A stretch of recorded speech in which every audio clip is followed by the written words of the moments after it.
អ្នកដែលបូជាផ្កាថ្វាយព្រះអង្គដូចជាផ្កាម្លិះអីជាដើមបានបុណ្យបានអានិសង្សច្រើនបើយើងមើលនៅក្នុងគម្ពីរព្រះត្រៃបិដកភាគ72 73 74គម្ពីរអបទានអ្នកខ្លះដាក់ផ្កាឈូកថ្វាយព្រះអ្នកខ្លះដាក់ផ្កាម្លិះថ្វាយព្រះអ្នកខ្លះដាក់ផ្កាមន្ទាបោះផ្កាផ្សេងថ្វាយព្រះហើយអ្នកទាំងនោះឥឡូវនឹងបានជាព្រះរហន្តជាភិក្ខុនៃ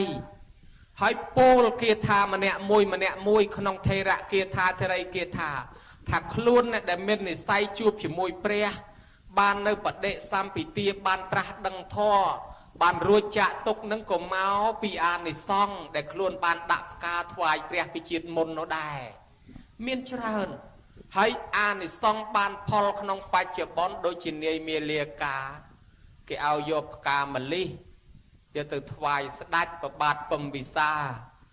គាត់ឃើញប្រពុតយាងមកជ្រះថ្លាពេកបាចផ្កាម្លិះមួយដៃថ្វាយទៅព្រះអង្គផ្កាម្លិះនោះវាអត់ជ្រុះ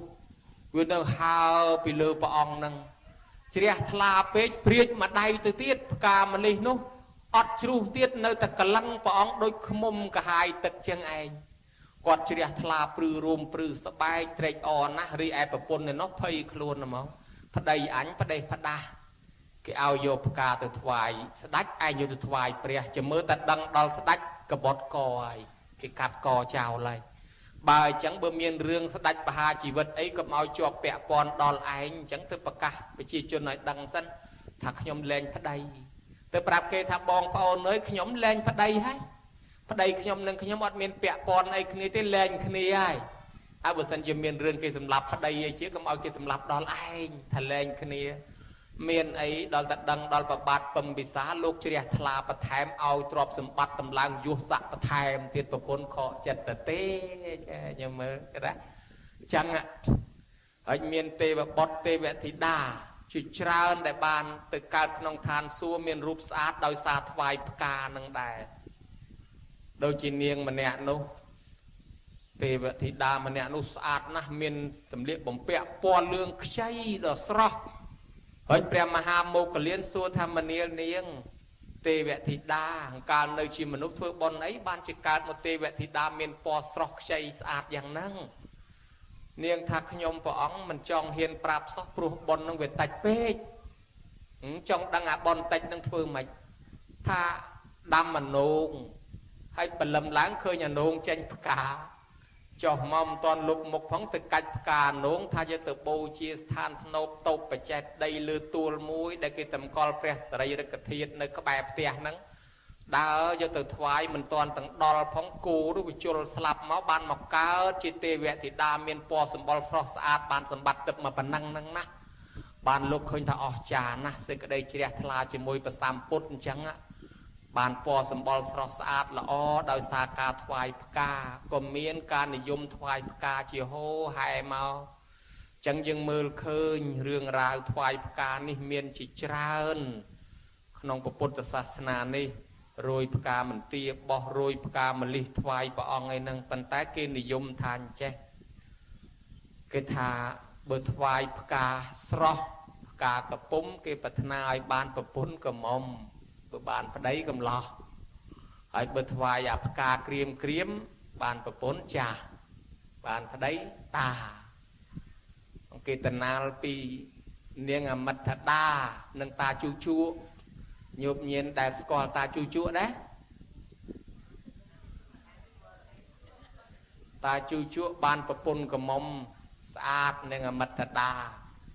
នាងអមិតថតាពីជាតិមុនពេលដែលគេថ្វាយផ្កាដល់ព្រះសម្មាសម្ពុទ្ធព្រះបច្ចេកពុទ្ធពុទ្ធរូបអីនាងតែងតែជំទាស់អង្គគេថាចាំបាច់ថ្វាយអីអាផ្កាល្អផ្កាស្រស់ទេឬតាក្រៀមនឹងទៅថ្វាយក៏តបានដែរថ្វាយតាក្រៀមនឹងហើយអាចាស់នឹងបានណាកាលពីជាតិមុនមកគេថ្វាយផ្កាកំពុំឯងថ្វាយតែផ្ការុះរយក្រៀមដល់តែជាតិកើតមកជាមនុស្សនេះគេបានប្តីប្រពន្ធកំមុំកំឡោះអស់ឯងបានតាជូជក់ចាស់ជាងអាត្មាទៀតមើលទៅមុខតាជូជក់ប្រហែលជាយ៉ាប់ជាងមុខអាត្មាទៀតណាញោមតាមគេពិពណ៌នាមកគេថា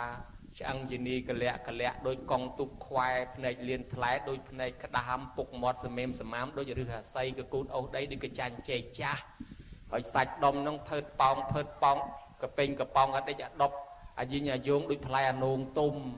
hay còn là mưa tam năng tới đôi dập mưa bát đấy còn là lư cáiไป pò rồi nì nắng đó thấy